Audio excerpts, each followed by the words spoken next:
What happens when one of Britain's most beloved actresses sits down for what should be a simple morning chat and ends up walking off, set in front of millions of viewers? It only took 32 seconds of one dismissive comment for the entire interview to spiral into one of the most shocking moments in daytime television history. Judi Dench had arrived at the studio that morning, expecting a pleasant conversation about her latest project. She was there to discuss her work, her craft, and perhaps share a few light anecdotes with the audience. What she got instead was something entirely different. The set was buzzing with energy as Judi took her seat on the famous sofa. Lorraine Kelly sat across from her, flanked by panelists Sarah Thompson and Marcus Green, both regular contributors to the show. The audience applauded warmly as the cameras started rolling, completely unaware of what was about to unfold. Lorraine started the interview with what seemed like a standard opening. "So Judi, lovely to have you here. Now I have to say, at your age, it's quite remarkable that you're still working at all, isn't it?" The smile on Judi's face faltered for just a moment. Sarah and Marcus exchanged quick glances, sensing the tension in that question. But Judi, ever the professional, responded graciously. "Well, I love what I do. Age has never been something that stopped me from pursuing my passion." Lorraine leaned back in her chair, a strange smirk crossing her face.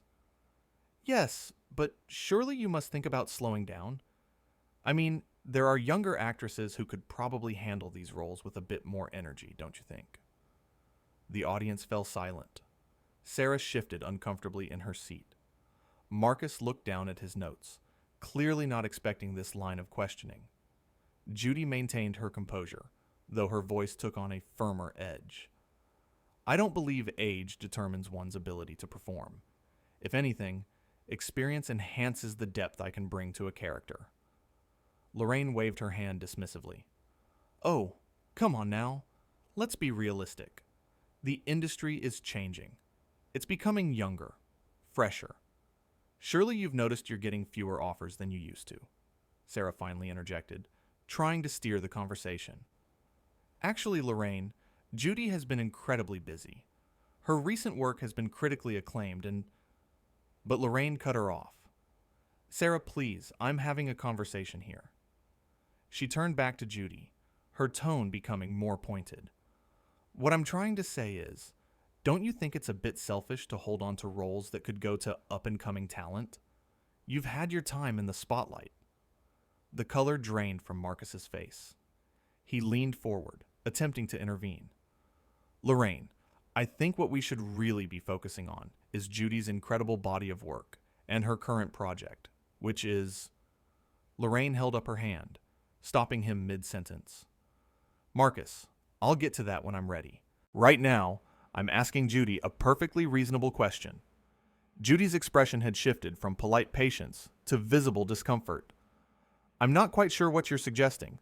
Are you saying I should retire simply because of my age?" Lorraine laughed, but it was a cold, mocking sound. "Well, if the shoe fits. I mean, look at you. You're sitting there, and I can see you're struggling just to keep up with this conversation. How do you expect to keep up with demanding film schedules?" The audience gasped. Sarah's mouth fell open in shock. Marcus shook his head, looking genuinely appalled at what he was hearing. Judi straightened in her seat, her voice calm but steady. "I'm struggling to keep up with this conversation because I'm shocked at the level of disrespect you're showing, not because of my age." Lorraine rolled her eyes dramatically. "Oh, here we go. The victim card. Classic. You older actresses are all the same. Can't take a bit of honest criticism." Sarah tried again, her voice more urgent this time. "Lorraine, this isn't criticism. This is my show, Sarah," Lorraine snapped, her eyes flashing with irritation. "And I'll conduct my interviews however I see fit. If our guest here can't handle a few tough questions, then perhaps she shouldn't be doing press tours at all." Judi took a deep breath, clearly trying to maintain her dignity. "Tough questions are one thing. Ageist attacks are quite another. I came here to discuss my work, not to be insulted on national television." Lorraine leaned forward, her voice dripping with condescension. Insulted?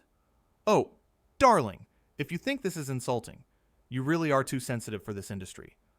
I'm just saying what everyone else is thinking, but is too polite to say. Marcus couldn't stay silent anymore. Lorraine, with all due respect, I don't think anyone is thinking that. Judi is a national treasure, and... A national treasure that's past her sell-by date? Lorraine interrupted, laughing at her own comment.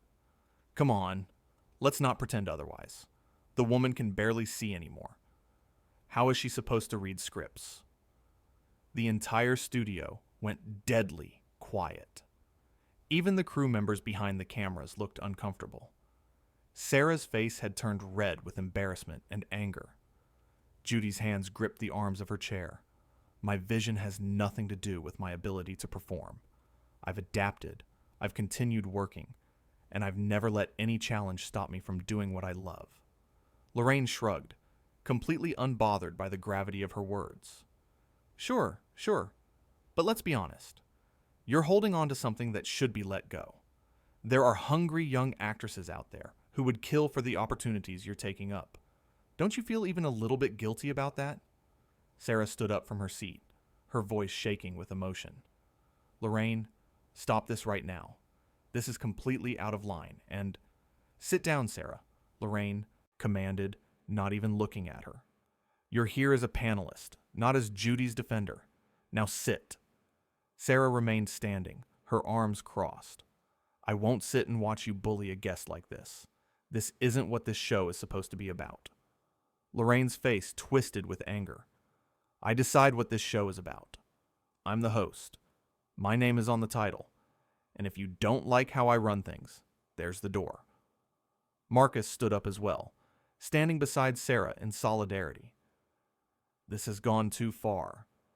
Judi came here in good faith, and you've done nothing but attack her from the moment she sat down. Lorraine laughed again, but this time it was harsh and cruel. Oh, how touching. The whole panel is ganging up on me now. Fine, but let's not forget who pays your salaries. I can have you both replaced by tomorrow. Judi had heard enough. She slowly rose from her seat, her posture dignified despite the hostile environment. I think it's clear that this interview is over. Lorraine's eyes widened, not with concern, but with amusement. Oh, are you leaving? Can't handle the heat. Typical. You old guard types are all the same. One little challenge, and you crumble. Judi looked at Lorraine with a mixture of disappointment and pity. This isn't a challenge. This is cruelty. And I won't sit here and allow myself to be spoken to this way, regardless of who you think you are. Who I think I am. Lorraine's voice rose sharply. I know exactly who I am.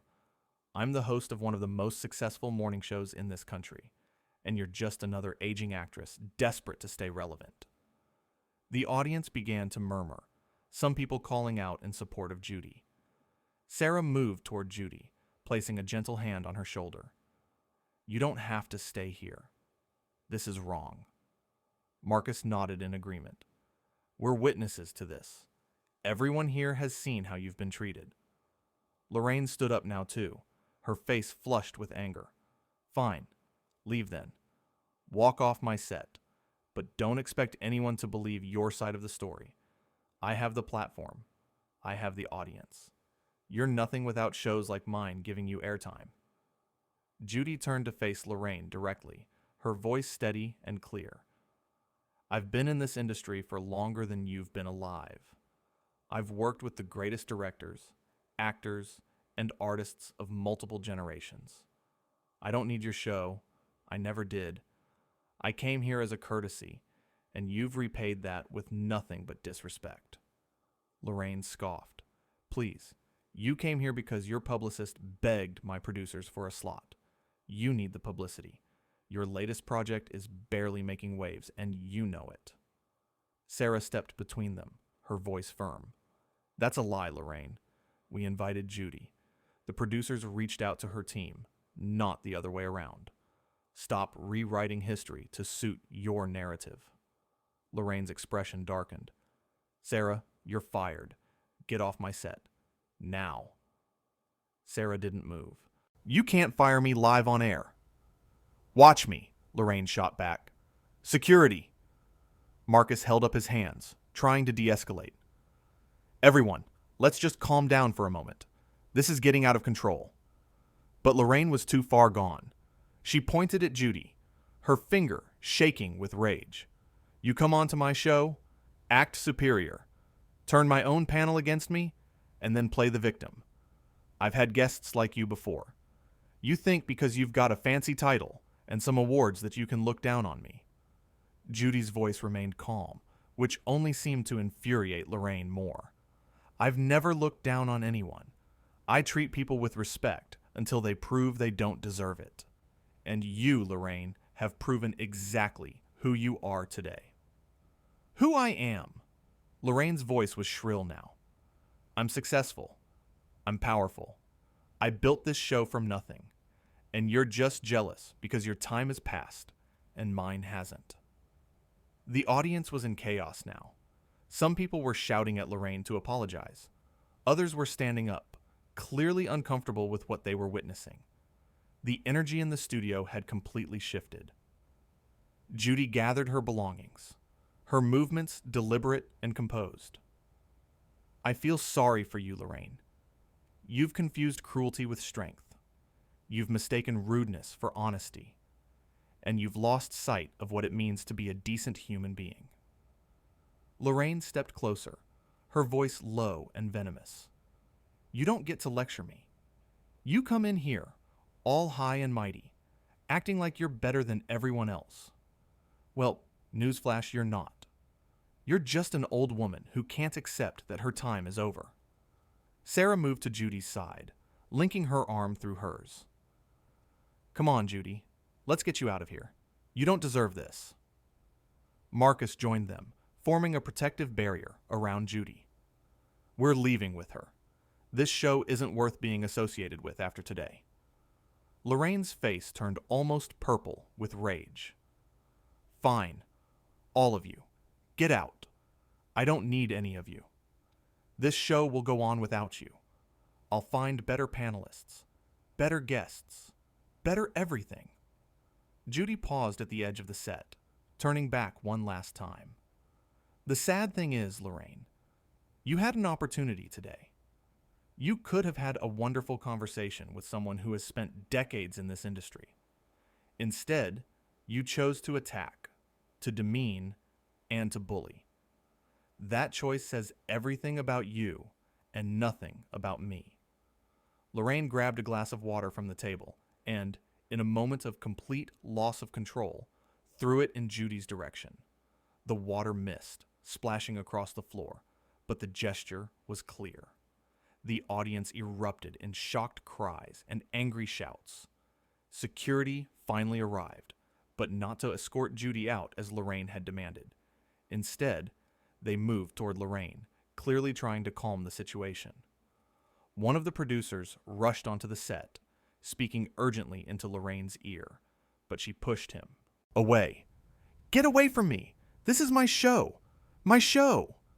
Lorraine was screaming now, her professionalism completely abandoned. I make the decisions here. Not you. Not them. Not anyone. Sarah's voice was disgusted as she called back. You're making a fool of yourself. Everyone can see it. Judi simply walked toward the exit, her head held high. Marcus and Sarah stayed close to her, shielding her from the chaos that had erupted around them. As they reached the studio doors, Judi turned one final time. I hope you find peace, Lorraine, because right now, it's clear you have none. And with that, she walked out. Sarah and Marcus followed immediately behind her. The studio doors closed, leaving Lorraine standing alone on the set, surrounded by a horrified audience and a crew that didn't know where to look. Lorraine stood there, breathing heavily, her hair disheveled from her own frantic movements. The cameras were still rolling, capturing every moment of her unraveling. She looked around at the faces staring at her, some shocked, some disgusted, some pitying. What are you all looking at? She demanded, her voice hoarse. This is my show, mine, and I'll run it however I want. But nobody was listening anymore. The producers were frantically signaling to cut to commercial. The audience was filing out, many of them shaking their heads or speaking in hushed, appalled tones. The panelists' empty chairs sat as silent witnesses to what had just transpired. One of the remaining crew members finally approached Lorraine, gently touching her arm. "Lorraine, we need to go to break. Now." She yanked her arm away. "Don't touch me. Don't any of you touch me." The crew member backed away, joining the others who were keeping a careful distance. Lorraine looked at the cameras, her face a mixture of defiance and something that might have been the first hint of realization at what she'd done. "Cut the cameras," she finally said, her voice suddenly small. "Cut them. Now." But in those final moments before the feed went dark, every viewer at home had seen everything. They'd watched a respected actress be attacked for no reason other than her age. They'd seen a host lose complete control and reveal a cruel, entitled side that no amount of editing could erase.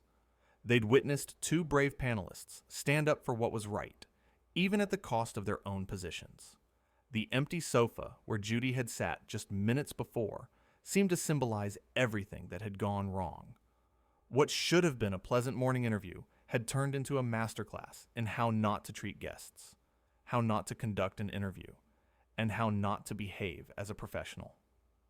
Lorraine slowly walked back to her chair and sat down, the fight seeming to drain out of her all at once. She stared at the spot where Judi had been sitting, her face unreadable.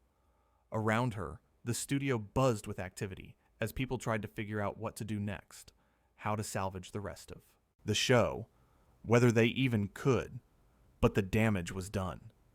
In the span of one interview, everything had changed. The mask had slipped. The true nature of how the show was run, how guests were treated when they didn't play along, had been revealed for everyone to see. As the studio finally faded to black, one thing was crystal clear. Judi Dench had walked onto that set with her dignity intact and had left the same way, head held high despite the attacks thrown at her. She had remained composed, articulate, and gracious even in the face of unprovoked hostility. Lorraine, on the other hand, had started the interview as the powerful host of a popular show and had ended it having exposed herself as someone willing to bully and demean a guest for no reason other than her own ego. The contrast between the two women couldn't have been starker. The audience who had filed out would go home and tell everyone they knew about what they'd witnessed. The viewers who had watched from home would replay the moments in their minds, shocked at what daytime television had just broadcast. The crew members would share stories of the chaos backstage, the frantic phone calls from network executives, the complete breakdown of what should have been a routine interview. But more than anything, people would remember how Judi Dench had conducted herself, with grace, with dignity, and with the quiet strength that comes from knowing your own worth. She hadn't raised her voice. She hadn't stooped to Lorraine's level. She had simply stood up, stated the truth, and walked away from a situation that had become untenable. That walk to the exit, flanked by Sarah and Marcus, who had chosen integrity over their positions, would become one of the most talked about moments in television history. Not because of drama for drama's sake, but because it represented something deeper. It showed what happens when someone refuses to accept mistreatment, no matter how big the platform or how powerful the person dishing it out. Lorraine had made a critical miscalculation. She had assumed that her position, her show, and her platform gave her the right to treat people however she wanted. She had believed that Judi would sit there and take the abuse because she needed the publicity. She had been completely, utterly wrong.